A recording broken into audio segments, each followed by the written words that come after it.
as you grew older, you also said that when you got married, that's when you realized that now this is landing in serious problem.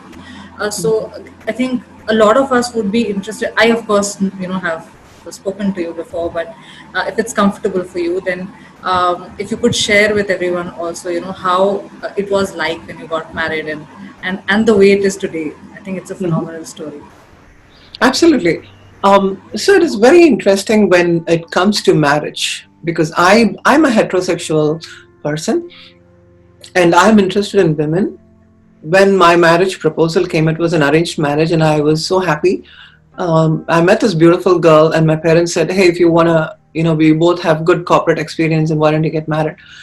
And I truly believe, I mean, I'm truly saying this, that I thought if I get married, this will go away, because my wife is going to look so pretty, and I would just be, she's gonna probably be an extension of my femininity, and she will take away my femininity. And that's why I was so inclined towards it. My wife asked me, "So we're getting into marriage. Is there anything that you want that I should know about?" And I was thinking, do I tell her? But I was thinking, what do I tell her? I'm dressing up like a girl. How is that going to help her? And I thought maybe I'm not going to do after marriage. Why do I need to tell her about it?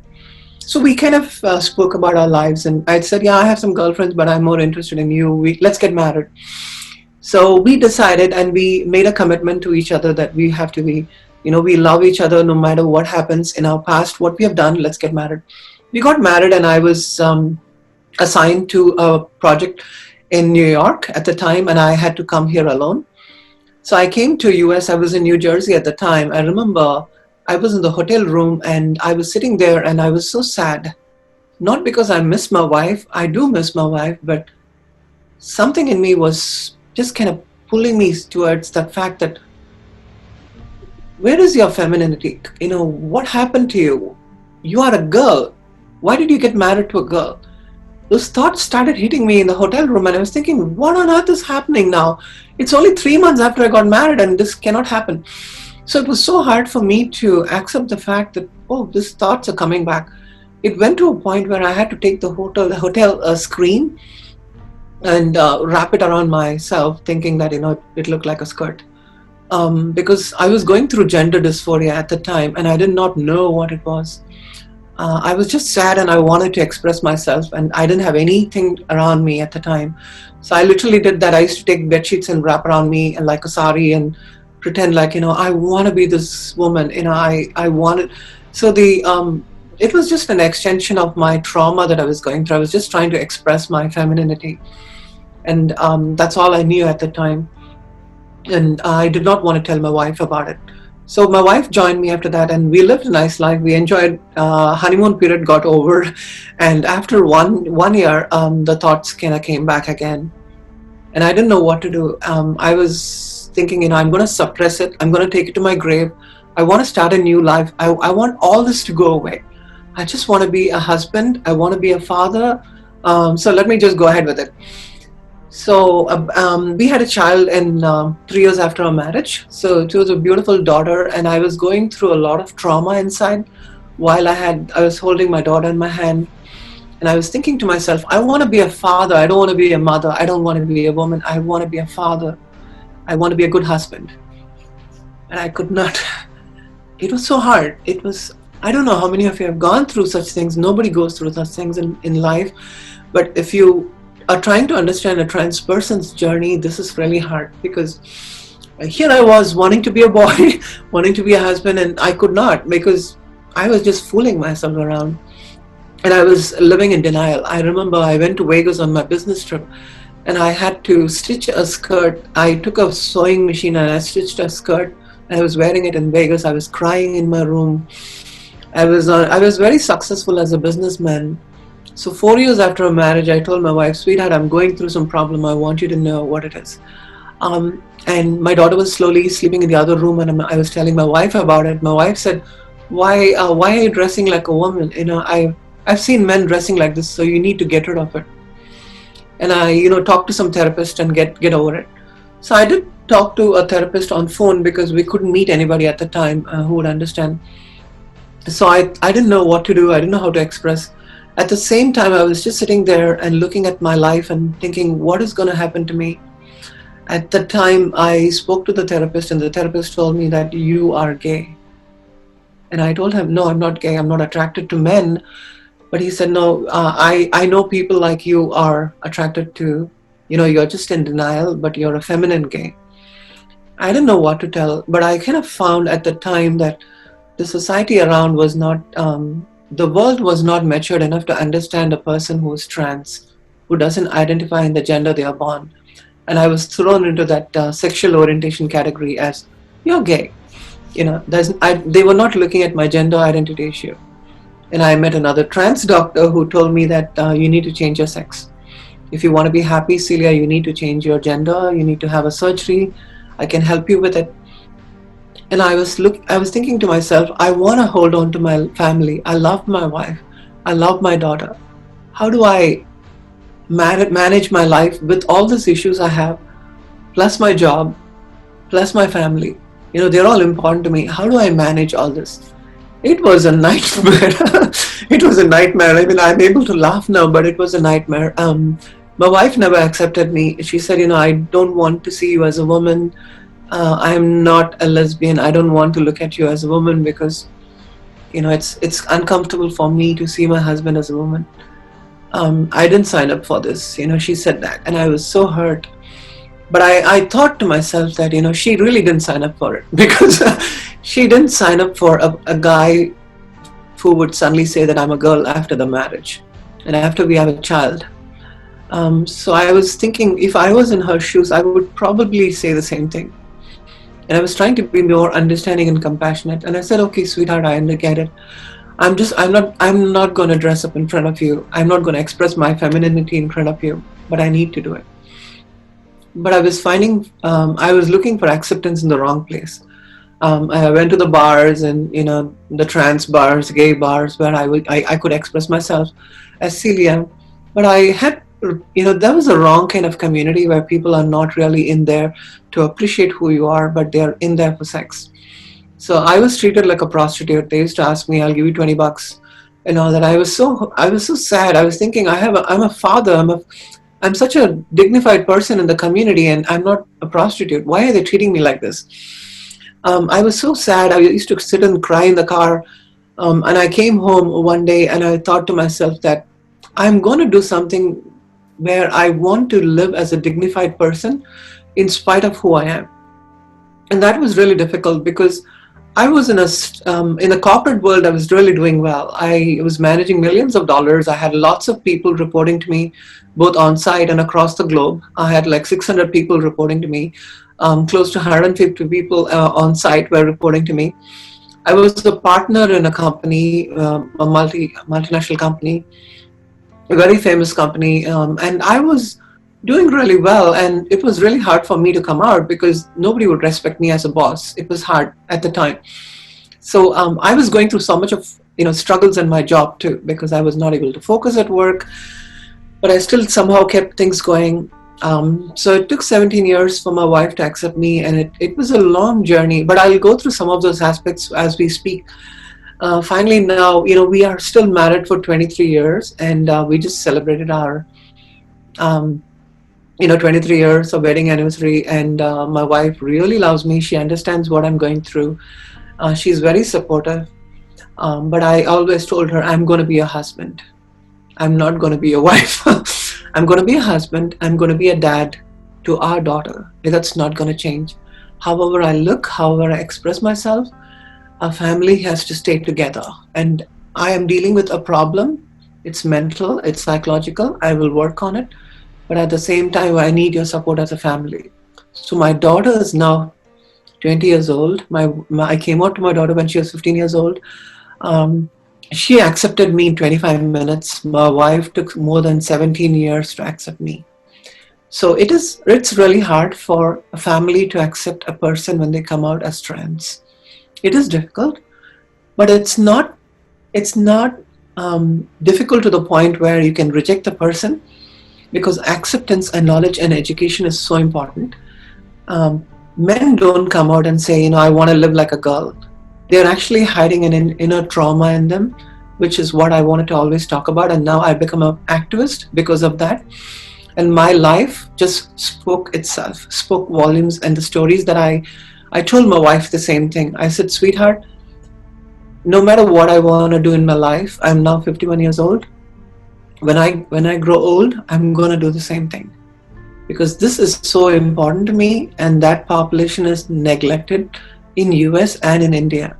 What can I do to change that? How do I change it?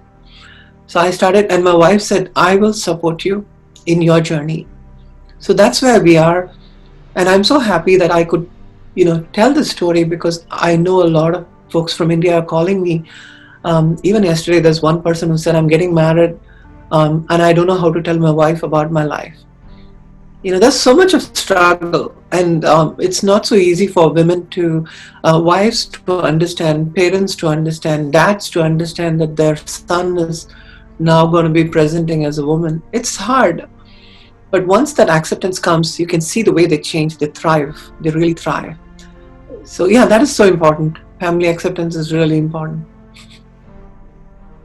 That's absolutely wonderful, Celia. I actually, when you were saying this, I constantly was getting thoughts of this one question, which I want to ask you, and also probably for the benefit of everyone who's going to be, watching this, that, identifying ourselves as one gender is one thing, but also to be able to express ourselves is, I think, quite another. I mean, that's my understanding of it. And I feel like, if I have to put myself in the shoes of somebody else and imagine that if I feel like something and I'm not able to express that, I feel like I might be in a very bad place mentally.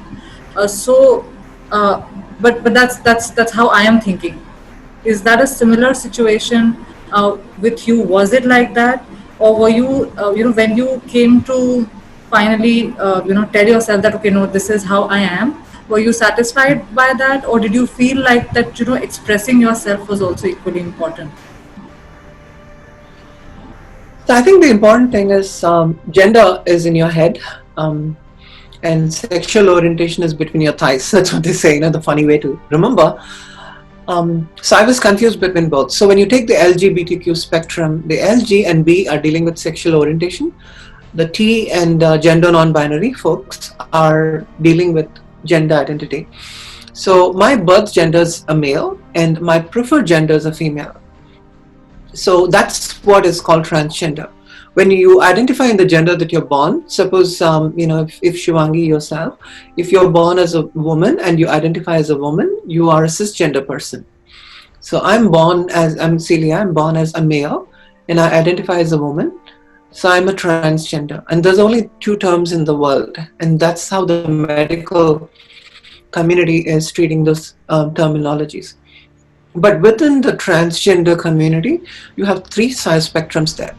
One is the post-op trans, the pre-op trans, and the non-op trans.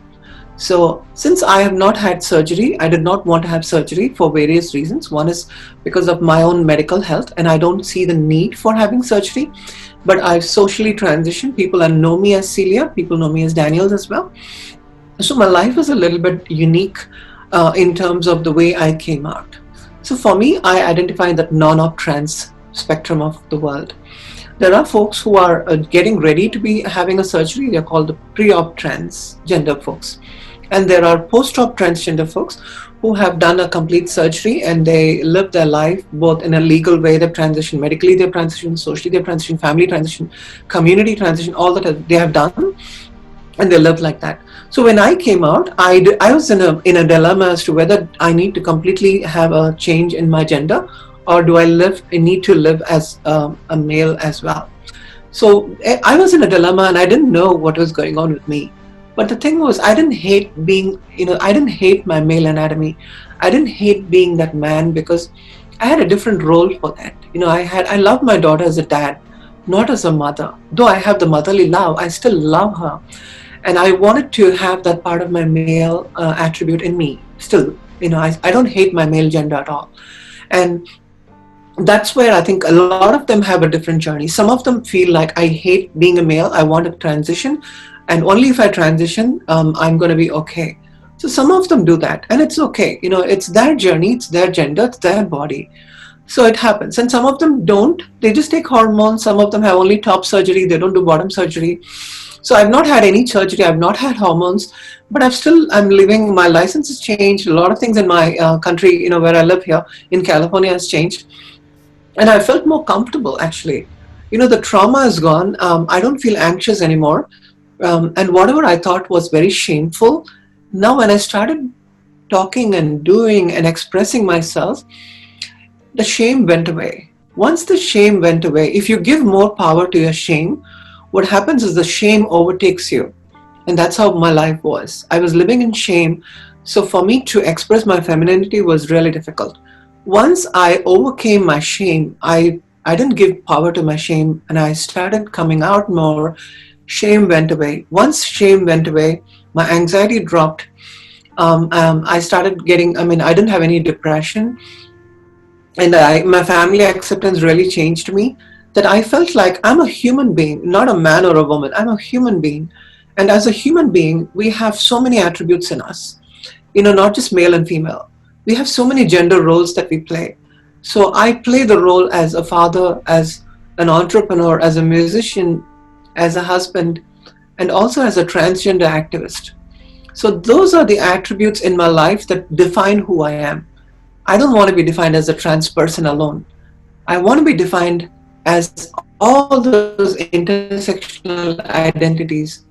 And when I looked at myself in those capacity, I was so happy that people don't look at me and say, Celia, you're trans. Now, I've been in meetings where I have spoken about business strategy, and I've been in meetings where I've spoken about HR strategy. So a lot of times, people don't see that part of your life. When they see you, they see me, they think that you're just a trans person. No, we are so much beyond that. Every human being is so much beyond that. We are not just brown. We are not just a trans. We are not just male, or we are not just female. We are more than that. So why do they look at a Hijra community or the trans community and say, you're trans? No matter what you do, your master's in computer science, your experience in genome doesn't matter because you're trans. And that is how people treat you. And that's where I'm changing that aspect. I don't want to be known as that, just that. And I don't want to be focusing too much on my gender. But I have my male gender and I have my feminine gender. And I want to work with both together and see there are spaces that I've actually made a change as Daniels. There are changes that I made in the community as Celia. And I've been so powerful in both my genders, actually. And I've given speeches about both my genders. I've opened the LinkedIn pages and I've shown both my genders and I've given speeches about that. That's why people are fascinated about how much they have not known about their own human gender and identity. It's a fascinating subject. I can go on and on on that. I think, but very beautifully said. No, you did, and I think I really like this last bit, that to be really reducing a person to merely the fact that they're transgender and forgetting about everything else that they are made of, everything else that they do, every other contribution they make. I think that as a community, as a human society itself, it's very important that we move away from those things and really start looking at people for what they are as a whole. And I think that is what is going to lead to actual inclusion, after all. For everybody, women can have their own challenges. Cisgender women can have their own challenges. Cisgender men can have their own challenges. But until we really move away from these ideas of boxing people, we are never going to, really recover. So I think that's really well said. But I have a related question, Celia. You mentioned that people know you as Celia and people also know you as Daniels, and that brings me to a very important question. That as far as your documentation, the paperwork is concerned, have you also changed your paperwork? Are there any laws in California? I'm assuming for India you wouldn't have had to do that, because I don't think you're an Indian national. Are you? Is my understanding correct? Yes, I recently became a US citizen. So Right. So which means that for US then, as per the laws over there, have you also changed your paperwork, and was it a problem, for you at all, while all of this was going on? I think the legally I have, if you transition legally, then you have to go through a lot of paperwork and you have to change your identity. as male or female. But since I identify in both genders, I didn't want to be known as male or female. So in my license, I've come out as a gender non-binary. There will be an X in my license. And I've also gone to spaces where I've told them that I'm gender non-binary. And even at my work, actually, I told them that I'm going to be coming as Daniel today for work. And yeah, I want you to also know that tomorrow, if I walk into the office as Celia, would you treat me differently? And the entire workplace was like, wow, we don't know how to deal with that. Because then they told me, why don't you transition? No, that's when I felt like people were boxing you into different buckets. And I didn't want to be thrown into one of the either terminologies, because I do identify as male and female. And so that kind of puts me at a space where I can't really legally change. I still have my male identity, my male name in certain spaces, which I cannot change. And I don't prefer to change it, which is okay. But I've always said, even in my resume, if you see, it'll have both Daniels and in a bracket, I'll put as Celia. Because what happens is when I was looking for a job as Celia, my Daniel experience never came out, right? Because, I mean, I do have 25 years of experience in the business industry. And how do I tell them that I've transitioned, but I have the same experience? And I can still make a difference in your community, in your company. So they want you to change, they want you to change everywhere. But especially in California, it's much more regulated. It's much more easier. So you don't have to come out in California if you're working in a company. You can only in the HR and finance department, you have to say that this is the identity that is matching to your social security number. And also if you have a passport, then you can just give those legal documents to them. But the companies can still create your ID as Celia if I want to. So for me, I still have my male ID, and I go to the office as Celia and Daniels. Sometimes I walk into the office as Celia, and the workplace is so different now. People don't care; they just want want you to be more productive. And I have a badge that says Daniel, and then I'm also trying to make the company a badge for Celia. They said, hey, it's really hard for us to do it, that kind of thing. We have never been used to it. So I'm trying to change some of the legalities in California, because California, I'm working with a company called Transgender. They're looking at the policies, especially in statewide, and see how we can make a change for a person who identifies as gender non-binary. Because if you're gender non-binary, you're neither identifying as male or female. And no matter what name you have, it doesn't matter what name you have, but it's how you express yourself. And that's what is more going towards now. But if a person has gone through surgery, like some of my friends, and they have changed their name, they have changed, the records and everything, it's easy for them to change. But it is possible to change in US. It's not an issue at all for trans community. But for gender non-binary, it's still a question. So I'm trying to bring that awareness in companies today. So. So in India, in December 2019, I'm sure you are aware, there was a law that was passed for transgender persons. And one of the provisions, they do talk about change of name and a reassignment surgery as well, anybody who's willing to transition. So they have provided for these kind of provisions now. But since you also work with the Indian community, I thought I'll probably take some of your experience from that also. That have you seen challenges like these arising in India as well? Of course, I think the change has to happen from bottoms up, and both bottoms up and top down. The approach in India, the approach is more from bottoms up, where the HR is driving a lot of these decisions. But it has to come from the corporate level. It cannot completely be on a letterhead. So I always say this: change in a company happens from the heart, not from your letterhead.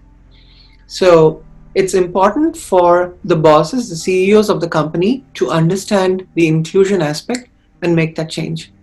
So that really needs to happen in India at the top-down level.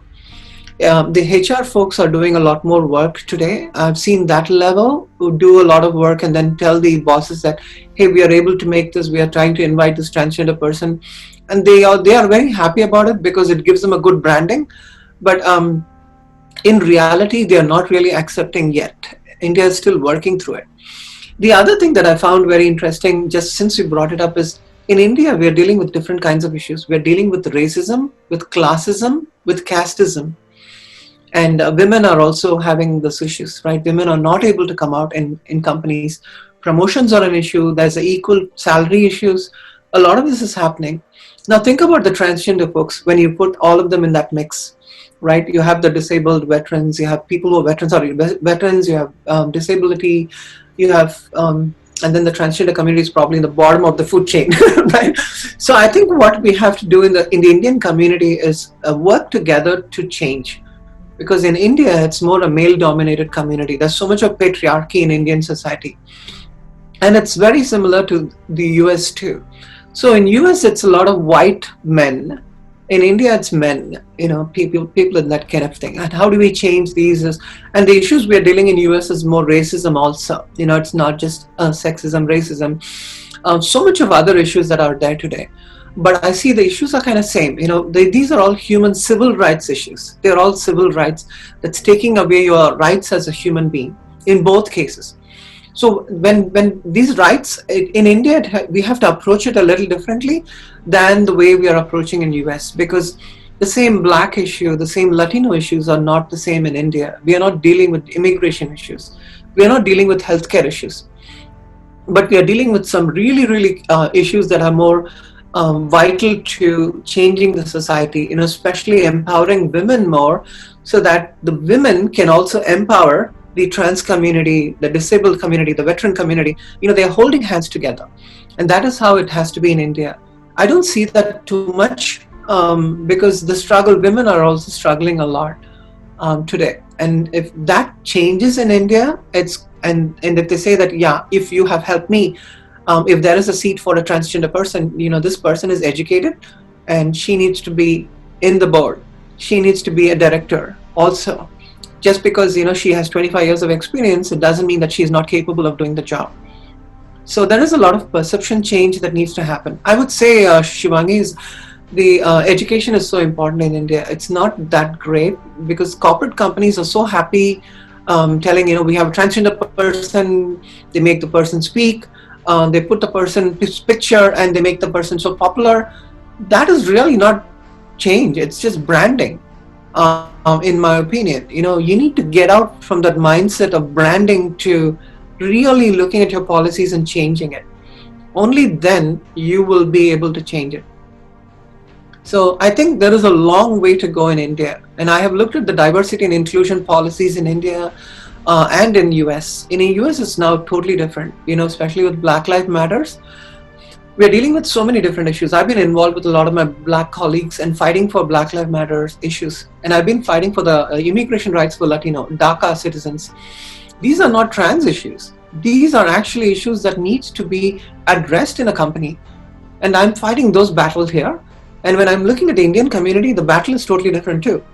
Right? I'm not fighting DACA issues here. There's no immigration issues, but there are other issues that are so much in the fabric of our society. Looking at someone, there's a Dalit issues that are there. There are so much of classism, socio-economical issues that are there. So those things have to change in the Indian community. That needs to happen. So yeah. Absolutely.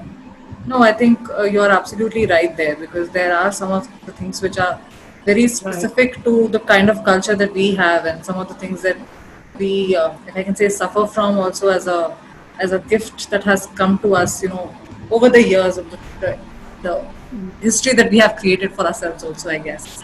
So definitely as a society we do have a lot to do. And as far as organizations are concerned, I think a good point that you've made is that merely using probably photographs or names, or using June as a month to celebrate Pride and talk about trans at that time, and then forget it for the rest of the year, is actually not going to help.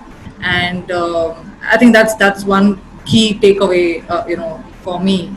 And I think the law also that has been passed here, that's one thing that we are trying to talk about, that so one is that there could be some organizations that could really take a very proactive approach, and then there are some that are not going to do anything until and unless there is a law to force it down your throat.